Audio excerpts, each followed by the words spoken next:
সারা দেশে লোডশেডিং ও জ্বালানি খাতে অব্যবস্থাপনার প্রতিবাদে ঝালকাঠিতে বিএনপির বিক্ষোভ সমাবেশে আওয়ামী লীগ হামলা চালিয়েছে বলে অভিযোগ পাওয়া গেছে। এতে বিএনপির অন্তত 5 নেতাকর্মী আহত হয়েছেন।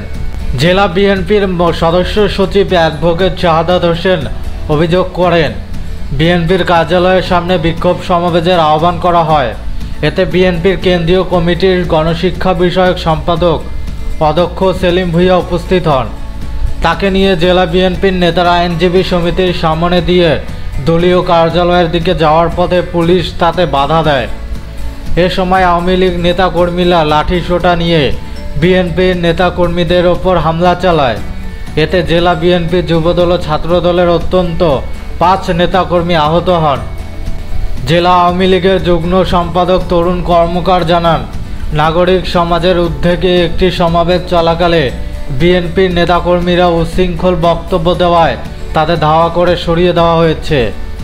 কাউকে মারধর করা হয়নি বলেও জানান তিনি। ঝালকাঠি থানার ভারপ্রাপ্ত কর্মকর্তা ওসি খলিলুর রহমান জানান, দুপক্ষের মধ্যে সংঘর্ষ বাধলে পুলিশ উভয় পক্ষকে সরিয়ে দেয়। বর্তমানে পরিস্থিতি শান্ত রয়েছে।